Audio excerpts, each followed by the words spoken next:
ਬਹੁਤ ਸਾਰੇ ਭੈਣ ਭਰਾਵਾਂ ਦਾ ਆਈਲੈਟਸ ਜਿਹੜਾ ਹੈ ਉਹ ਕਲੀਅਰ ਨਹੀਂ ਹੁੰਦਾ ਅਤੇ ਉਹਨਾਂ ਨੂੰ ਬਹੁਤ ਸਾਰੀ ਪ੍ਰੋਬਲਮ ਫੇਸ ਕਰਨ ਨੂੰ ਪੈਂਦੀ ਹੈ, ਖਾਸ ਕਰਕੇ ਰੀਡਿੰਗ ਦੇ ਵਿੱਚ ਅਤੇ ਲਿਸਨਿੰਗ ਦੇ ਵਿੱਚ।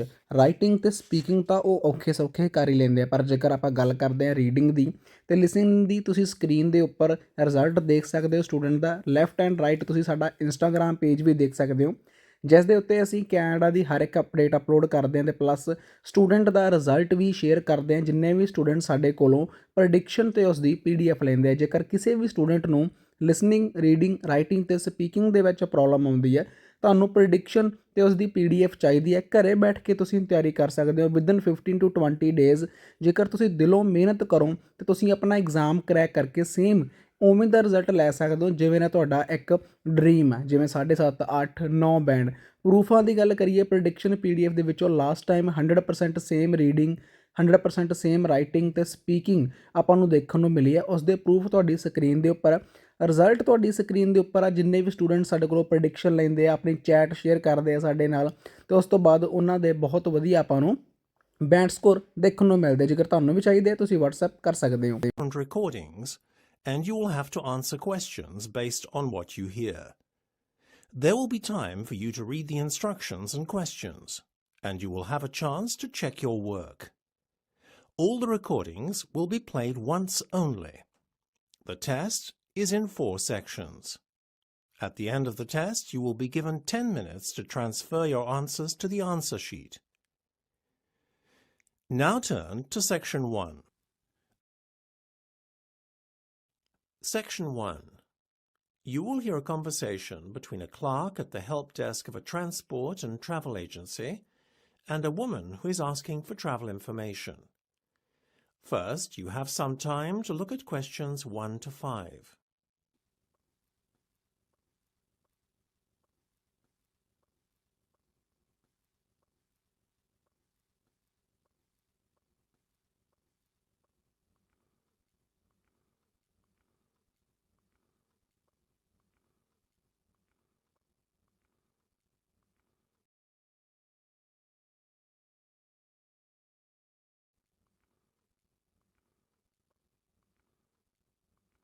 You will see that there is an example that has been done for you.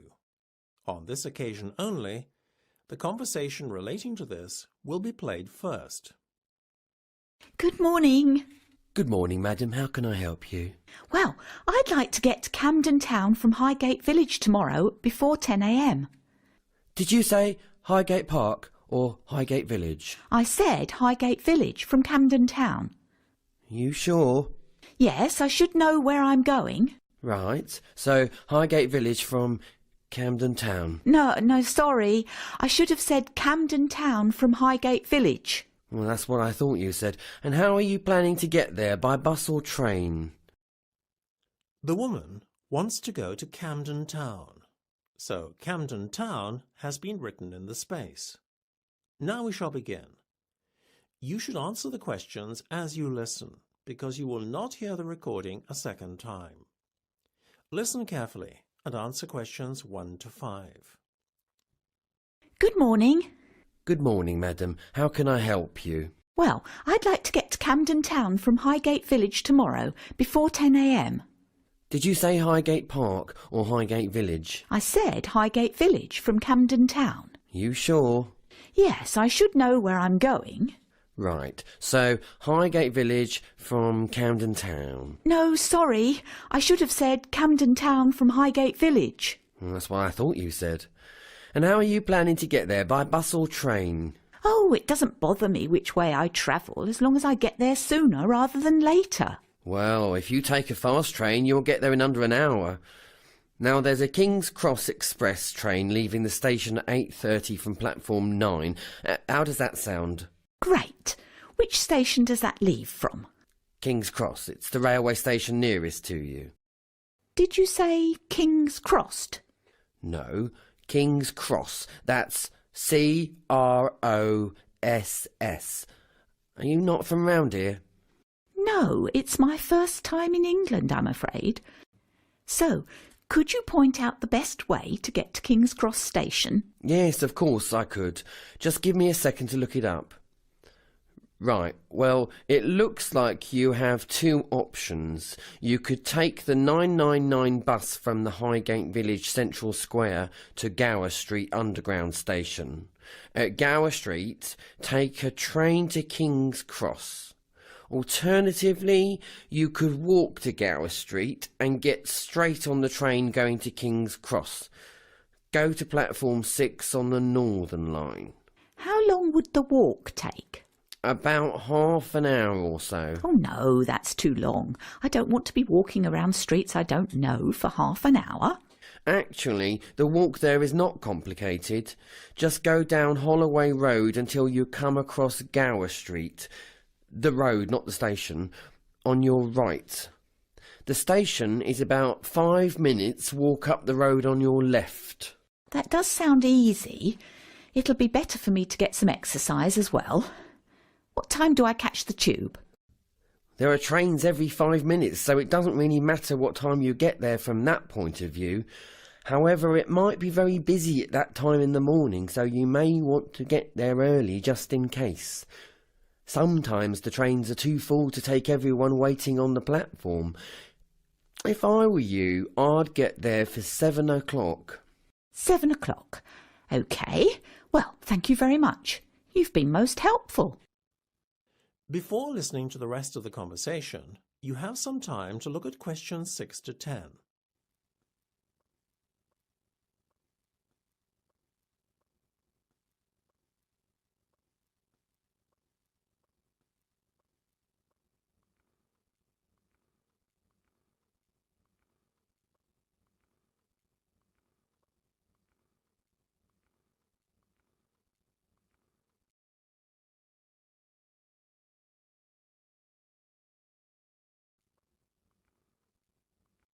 Now listen and answer questions 6 to 10. You're welcome. Is there anything else I can do for you? Actually, yes. How much will it cost me? Well, you can get a ticket on the bus for £2 and you'll need £11 each way for the train. Unless, that is, you have an international student travel card. No, I haven't, but I can probably get one before tomorrow. Well, that's good, because that will cut the cost of travelling right down. The bus will cost £1.40 each way, and the train to Camden Town... Actually, I'm sorry, I was mistaken. There's no discount offered when travelling during morning peak time, so I'm afraid it will still cost you £11. But you'll probably want to return after peak hours, won't you? So your return train ticket might cost you considerably less. What are off-peak hours then? Either before 5 o'clock in the afternoon or after 8 o'clock in the evening. Oh, good. I've no intention of coming back until long after 9, so that'll work out nicely. So, what discount will I get? Well, your return train journey would only cost you £6.05 with your card. But do make sure you don't forget to buy an international student travel card before 7 a.m. tomorrow. Oh, I won't forget. In fact, I'll get one today as soon as possible. Good for you. Is there anything else I can help you with? Actually, there is. Do you know if I can use my international student card on boats? Well, if you're thinking of the regular Thames boats that go back and forth between the East and West Bank, then the answer is yes. But you can't use it on the tourist ferries linking the North and South Banks, I'm afraid. A one-way trip east or west of the Thames costs £6. But with your card, you'd make a 20% saving and pay only £4.80. So, £4.80 for the regular ferry. Do the ferries linking the North and South Banks offer sightseeing tours?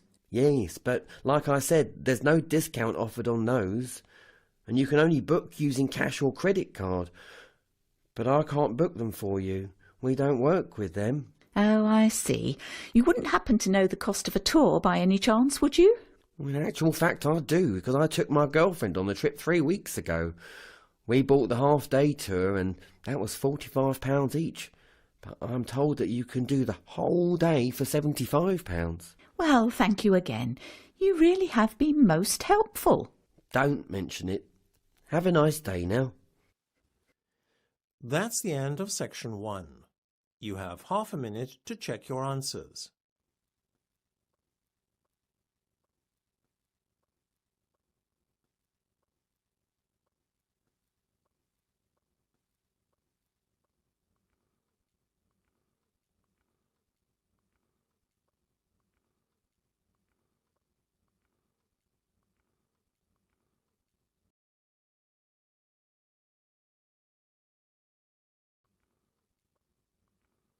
Now turn to Section 2. Section 2. You will hear a university counsellor talking to a group of students. First, you will have some time to look at questions 11 to 16.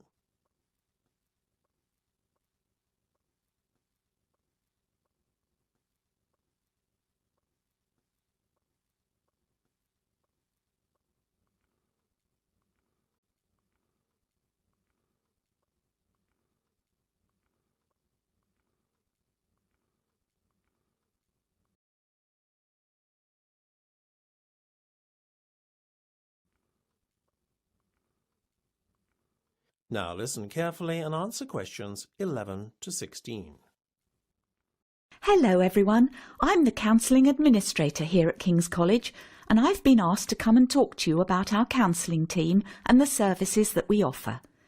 The University Counselling Service is available to all our students and it is free of charge.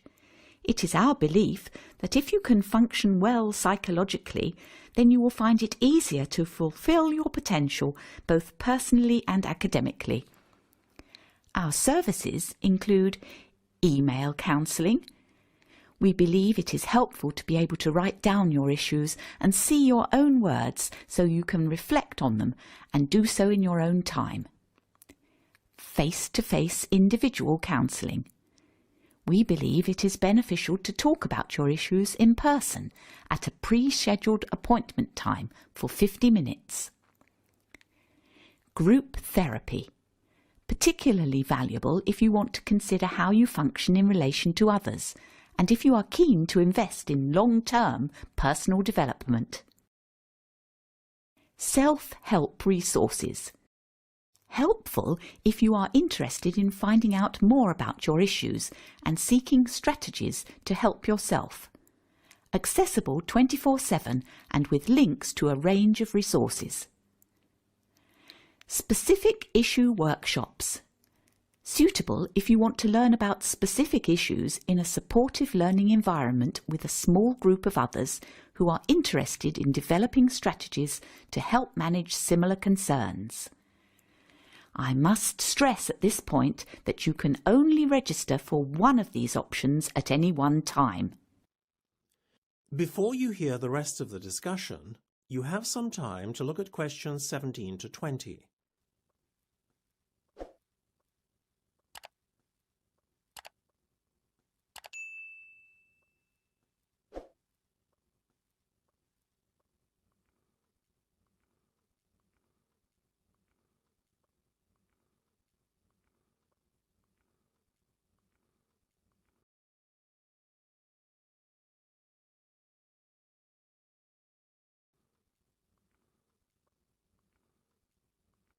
Now listen and answer questions 17 to 20.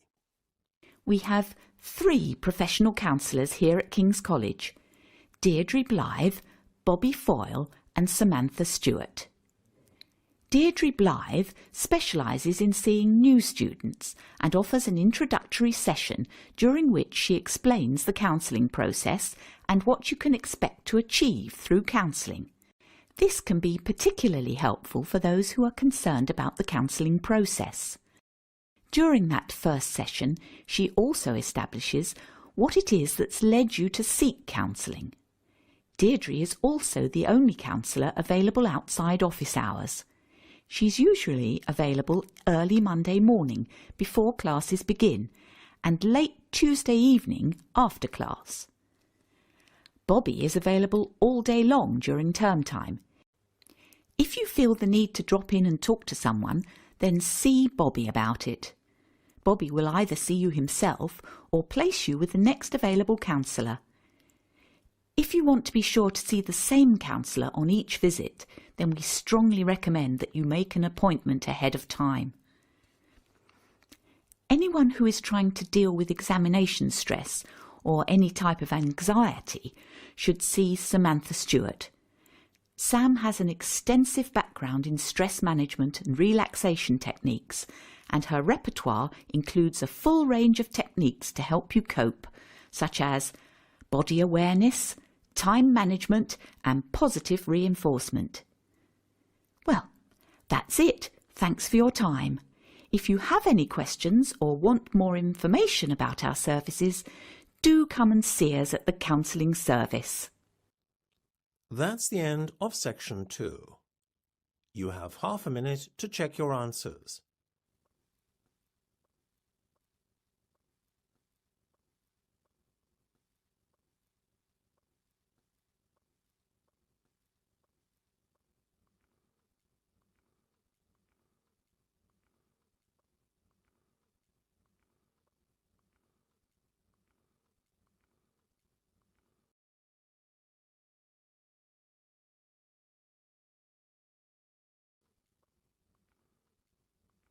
Now turn to section 3. Section 3. You will hear a conversation between a tutor and 2 students about how to write an English literature essay. First, you have some time to look at questions 21 to 26.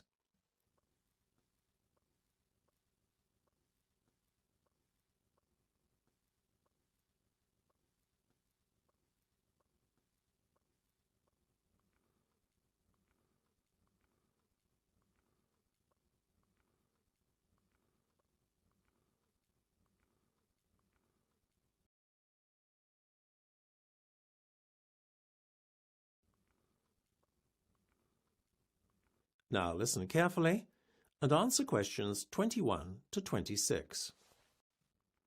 Hello, Alfred and Alice. Glad you could make it. So the 2 of you think you need help with essay writing, correct? Yes, we do. I mean, all the lecturers expect us to write essays, but no one has bothered to explain what's required in an English literature essay. Right, well, let's get started, shall we? Now, how basic do you want this tutorial to be? As basic as possible. Different people, different fellow students, of course, seem to disagree on what makes a good essay, so I'm very confused. Well, your number 1 priority is readability. But what is it that makes an essay readable? Well, it's got to be interesting and enjoyable to read and easy to understand. Write an essay that you yourself would want to read. If you wouldn't want to read your own essay, you can rest assured that no one else will. No one wants to read an essay that is a mere reiteration of facts, lecture notes, or other people's opinions. The second important point to bear in mind when writing your English literature essay is planning. Don't start writing without a goal or an idea of the key points to cover. Make a list of all the key points and ideas before you start writing. Plan your paragraphs. Look at the whole picture before you begin. Give yourself a deadline for the first 300 words. One moment. Could I write this down, please? Yes, of course. So I'll start again. 1. When should you aim to have the first 300 words written by? 2. Make a list of all the key points and ideas before you start writing. 3. Plan your paragraphs. 4. Consider the whole picture before you begin. 5. Decide what your argument is going to be. 6. Who is your reader? Well, that's a tough one. I never know who my reader is supposed to be. I usually write for myself. A lot of students make that mistake, and because they know what they mean to say, they do not bother to explain it clearly. No, your reader is the person who is actually going to read it. That is, your lecturer and fellow students. In your case, it's me and Alice. Before you hear the rest of the discussion, you have some time to look at questions 27 to 30.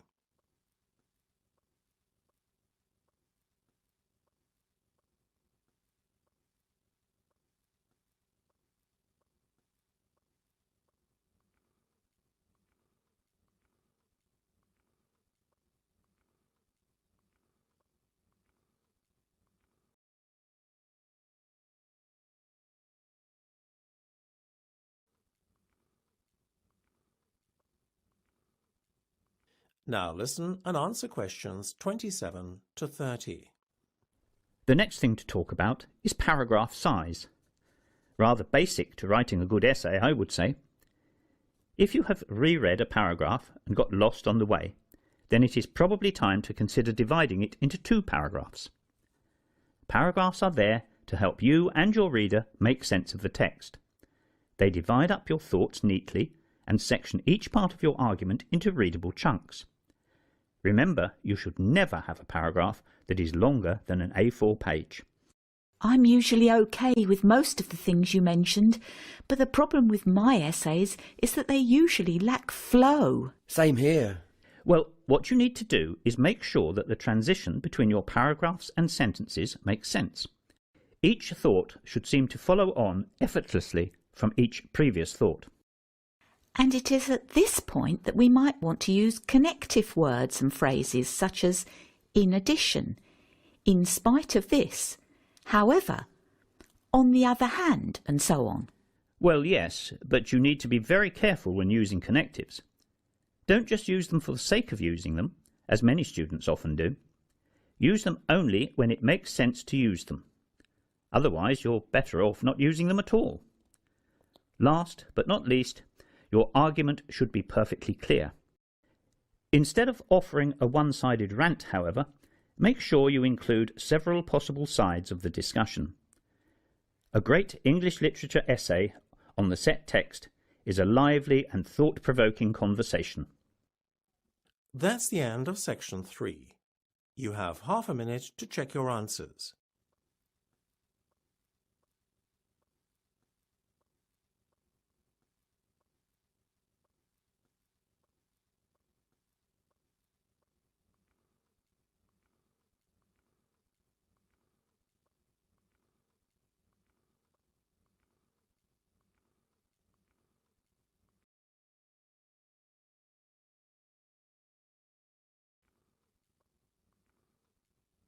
Now turn to section 4.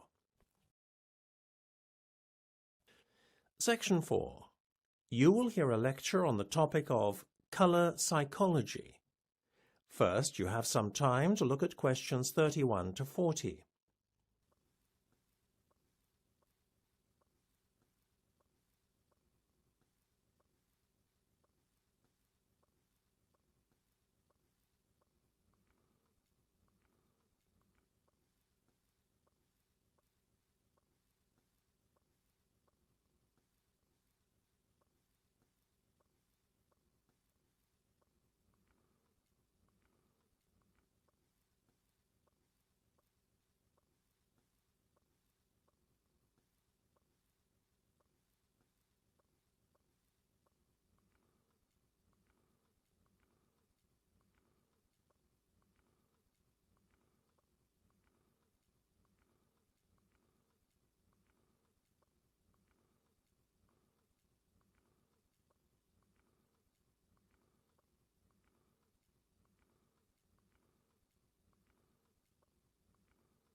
Now listen carefully and answer questions 31 to 40.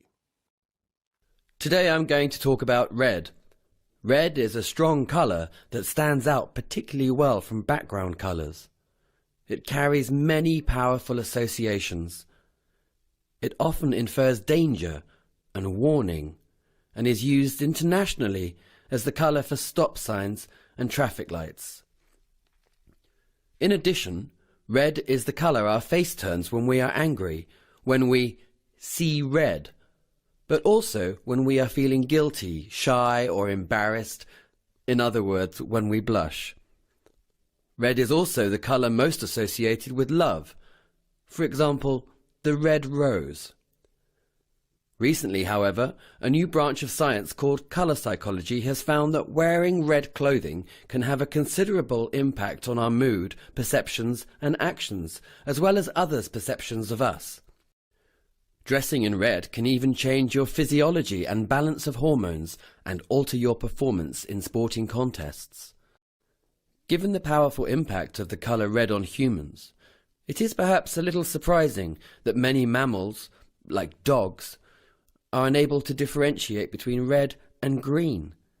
However, when early primates were striving to adapt to life in tropical rainforests, a new kind of cell evolved in their retina. This cell enabled them to identify red fruit in the green foliage easily. The ability to distinguish red objects soon led to new forms of social signaling. For many primates, red skin, caused by blood pumping near the surface of the skin, is an important sign of social dominance. With vivid markings on their face and bottom, mandrill monkeys are perhaps the most famous example. The strength of the red colour indicates the position that the monkey occupies in the strict social hierarchy of its group. In fitter and more dominant individuals, the red is much stronger. By recognizing other monkeys' strength and fitness, lower-ranking and weaker monkeys are able to avoid coming into conflict with these much stronger rivals. In 2004, 2 psychologists at the University of Durham in the UK decided to investigate whether humans might react in a similar way to red. Russell Hill and Robert Barton decided to test how humans might respond to red clothing. Perhaps the sight of red clothes could carry associations of aggression seen in the red faces of angry people, and dominance just like a mandrill. For a while, Hill and Barton were unable to work out a good experiment to test the idea. However, the 2004 Olympics in Athens gave them the perfect opportunity to do so. And so, in combat sports such as boxing and taekwondo, the 2 competing athletes were randomly assigned either red or blue kits to wear. This enabled Hill and Barton to compare the same athletes' performances when they were wearing different colours. By tracking the athletes' progress through the games, they found that those wearing the red kits were about 5% more likely to win their contest than those wearing blue. So, although wearing red could not, of course, change the athlete physically, it did seem to give them a small competitive advantage. Later studies showed that the effect of wearing red was an advantage in other sports too. In football penalty taking, for example, they are less likely to score if the goalkeeper is wearing red. Although the effect of wearing red in sport is well established, the exact reason for it remains a matter of debate. There are 3 possibilities, of which 1, 2, or even all 3 have a significant impact.